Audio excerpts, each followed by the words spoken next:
پشتون ټایم کې مو په سلامونو هرکلی کوم. امید ده چې ټول به راته روغ او جوړ اوسئ. ملګرو که تاسو زمونږ په چینل نوي یاستئ او یا مو هم تر اوسه زمونږ چینل نوي سبسکرایب کړی نو له تاسو څخه مو یوه وړه هیله او خواست دی چې زمونږ چینل همدا اوس در سره سبسکرایب کړئ او ویډیو تر اخره را سره وګورئ چې په اصل مطلب پوه شئ.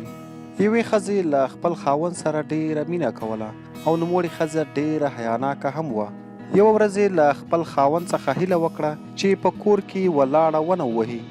خاوند یې ورته وویل چې دغه ونې څه ستونزه جوړه کړي چې وایې ونه ووهه. ښځې یې ورته وویل چې دغه ونې ته مرغۍ راځي او د دغو مرغیو سترګې په ما لګي او زه غواړم چې له مرغیو هم ستر او پرده وکړم.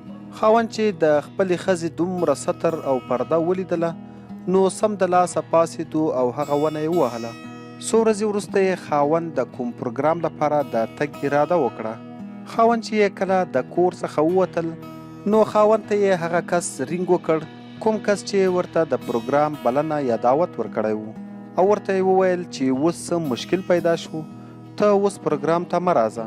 کله چې یې خاوند د 2 ساعته سفر وروسته واپس کور ته راغی نو ګوري چې له ښځې سره یې پردی سړی ناست دی. خاوند یې چې هر لامل و خو ښځې ته یې څه ونه ویل او له هغه کلي څخه یې لرې بل چېرته کډه وکړه. هلته چې ولاړی نو ګوري چې د هغه سیمې له والي څخه چا خزانه پټه کړي او د کلي ټول خلک یې راغونډ کړي دي خو غل لا هم نه دی معلوم. والي له مسؤل کسانو څخه د غل د پیدا کولو غوښتنه کوي خو مسؤل کسان ورته وایي چې د دې سیمې ټول خلک همدا دي او یو کس پاتې دی او هغه کس هم په جومات کې ناست دی او ستر تقوادار انسان دی. په همدې وخت کې د دې ښځې خاوند هم موجود و او سمدستي یې دغه والي ته وویل چې غل ما ته معلوم دی زه به یې درته راولم. دغه کس د والي مسؤل کسانو ته وویل همغه شیخ ما ته راولئ کوم چې په جومات کې ناست دی.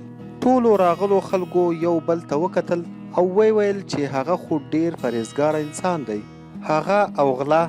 خو دغه کس ټینګار وکړ چې تاسو زما خبره ومنئ که چیرې دغه کس غل نه و نو زه به یې بدله ورکړم او حیثیت به یې ادا کړم.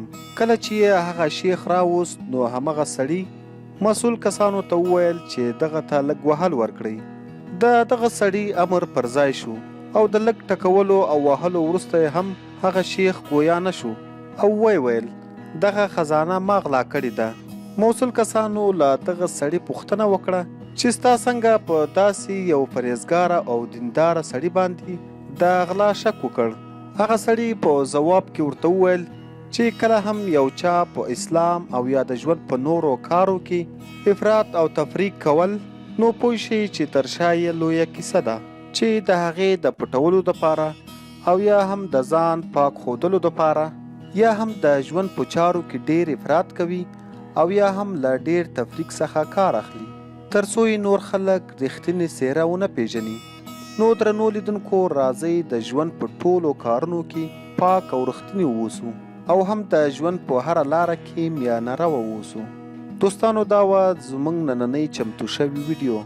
د ویډیو په اړه که څه ویل لرئ نو له موږ سره یې په کمنټ کې شریک کړئ او زموږ چینل پشتون ټایم همدا اوس سبسکرایب کړئ تر څو زموږ نورې داسې معلوماتي او په زړه پورې ویډیوګانې تاسو ته په وخت در ورسیږي. تر بلې ویډیو مو په لوی او بخښونکي رب سپارم.